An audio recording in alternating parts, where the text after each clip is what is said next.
let's get started. Click this button. All right, what's our roofing company? I'm going to say I'm South Elgin Roofing in South Elgin. How much revenue are you currently at? Okay, I am at 2 mil going to 3 mil. All right, when do you want to get it? December 31st, 2026. It'll default to 20,000 over here in South Elgin. That's about the average. So I will put 20K. What percentage of leads you get are qualified leads? Now this is tricky. The default is 65, right? And the reason why I put this number is every call is not a lead. A lot of people, especially a lot of marketers, they just track like vanity metrics. What we do is we validate every single call that comes in. We have AI check it, we have a human person check it, and then we also match it up inside of our CRM to make sure that it's a real lead, because who cares about a guy selling you a Xerox machine? Like, we want a homeowner looking for a re-roof in my neighborhood, not in another state or some other country or anything like that. And this is kind of like the average of all the leads that come in, 65%. That's a pretty good number. So out of 10 leads, 6.5 are actual leads. So I'll keep that. And then close rate. Different channels have different close rates. That's just a fact of the matter. This is kind of like a cheat sheet. Every lead is not created equal. Certain leads have a better intent, right?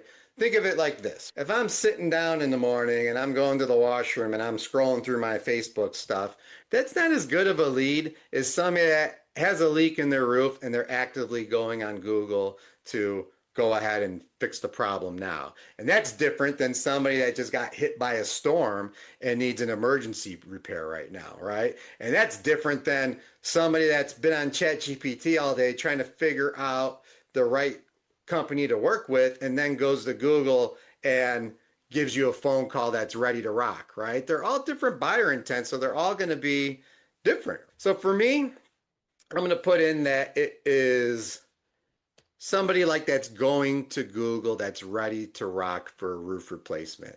And ours is 25%. Well, I mean, not me personally, our roofing clients, this is their average. And now it's going to help you with the math.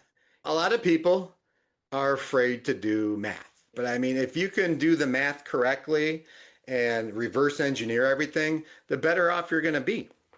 And I always like to do not the best math ever. I like to do the worst math ever. I like to have higher dollar amounts but lower percentages. So then that way I like to do a worst case scenario, not always the best case scenario, because everybody presents the best case scenario always. And you know that math doesn't work out. So do like real math. And you can play with this. This isn't like set in stone. You can play with this, right? So this is telling me we're at 2 mil, getting to 3 mil, 20,000, time remaining 11 months. This is your client's needed. To get that extra million, you're going to need 50 new jobs. 50 new jobs equals 25%, 200 qualified leads. At 65%, you're going to need 308 total leads. And then your targets, qualified, 18 per month. Total leads, 28 per month, right? Now, if you're in a cold weather area, just say, hey, we only roof 8 months a year. Update numbers. Do it for you. Be honest with yourself. I mean, you don't do a roof right now. You're not getting on a roof when it's 15 below in Chicago. So here you go.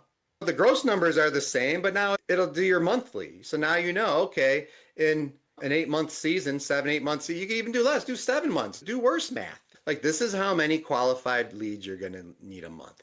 25 is one every business day, right? So at the end of the day, these aren't the This isn't that hard to attain an extra million, especially in roofing, especially 20,000 a roof, right? But it also comes down to what your profit margin is. Are you in a 30% profit margin?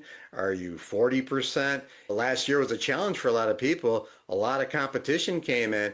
People started getting scared. People start dropping their prices. I've heard of a lot of stories of roofers as low as 20, 25%, some even less than that. It's hard to build a business off that. I mean, that's gross profit, right? So, I mean, after you chop everything else out of that gross profit, what do you really have left? Even at a 30 or 40%, if you chop it down, what do you have? 20, 10% left? It's rough to scale a business like that. So, always get your math right. And this is going to start to tell you what the different levers are. And this reflects exactly what we do. We're not just creating this, right? This is it telling with all the information that we packed into here what to do. I don't specialize in door knocking. I don't sell door knocking. I don't do cabinetting, but my roofers do. We give you door hangers to go out and do that. We help you with those materials. We create funnels for that as well. We're on the battlefield trying to help support you.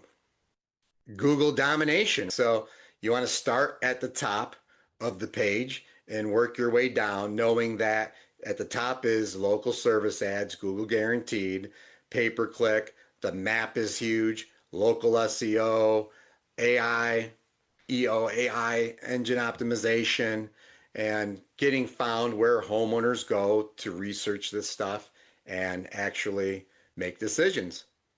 Branding. You have to think of yourself as, okay, I am a roofer and there's a lot of other roofers out there. What's going to make me memorable? What makes me stand out?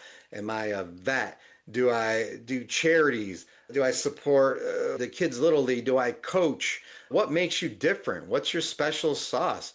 Are you GF certified? Are you a master shingle guy that has the 25-year warranty baked in? Like, what makes you different? What is your brand? Do you have something that's memorable? If you show up in a truck that's branded versus somebody showing up with a truck that just has a name and phone number on the side, I mean, who do you think they're gonna remember? Also, what you wear. I do the same thing. I have spent the money, did the branding, right? Even my website, you go to my website, it's all these goofy superhero, Fortnite-esque superhero type roofers. I did that so I could be memorable from everybody else and so I don't blow my brains out when I have to design web pages with just a guy on a roof and using actual real images of people, us, things like that. Tell your story. You probably have an interesting story that all comes into your branding. Social domination, very extremely tedious work to do. Once again, if you go back to our sheet, it says right here, organic social media, one of the lowest average cost per lead and customer. The hard part is it takes so long to do. It's high labor, time intense investment, right? Consistency. These platforms are greedy. Google, Facebook, Instagram. They want you to use their platform. The more you use it, the more they reward you. If you just post something once a week, once a year, whatever, it's not going to get you results. And now we're going to start to lock in like focus questions, right? Do you currently have leads coming in from any source, Google, referrals, ads, canvassing? Yes, of course you do, especially referrals. Everybody has referrals, right? They're coming in every week. I'll say sort of. The referrals kick up. Maybe they're not coming in from Google.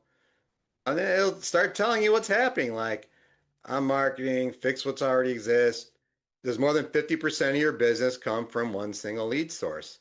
For a lot of our guys, they're about 25% referral, maybe about 50% Google Maps, and the other 25% LSAs. So yes, Google Maps. That's your Google business profile. And that outside of your website is another asset that you own. Like if your website was gone tomorrow, that would be an asset that you still own, is that Google business profile. And of course, it's their product, right? So they're in love with it. Do any of your current marketing efforts get stronger over time instead of resetting themselves? Of course, like SEO does, reviews. And you could keep going down this and really play with this. I'm not going to go all the way down. This locks it in. This kind of tells you, okay, based on what you told me, fix what exists, add a channel, build a compounding lever, right? Because you want to stack your wins. So you have leads, but they're inconsistent. Over half your revenue is from the man, which is risky, right? So you want to diversify, just like if you had stocks, money to invest, you wouldn't just put it all into Amazon stock or Apple stock or Google stock. You would diversify that as well. We already have SEO and reviews working. We need to lean into this, not replace it. And like I said, these reviews, that's a digital trust currency that the web is using. It's not about just having keywords anymore. It's Google knows that that's a human being that put that review in, and they are giving a lot of stock into that, and so is ChatGPT and everywhere else. And we'll kind of touch on that a little bit later. And then it just starts breaking it down, fix what already exists during, before, after photos, tighten up your profile, add location, service pages, stuff like that. And then really just dive into here. And this is kind of like the stuff that we do to lay the foundation as well. And it tells you, and you could keep playing with this and you could keep going down the rabbit hole on this, right?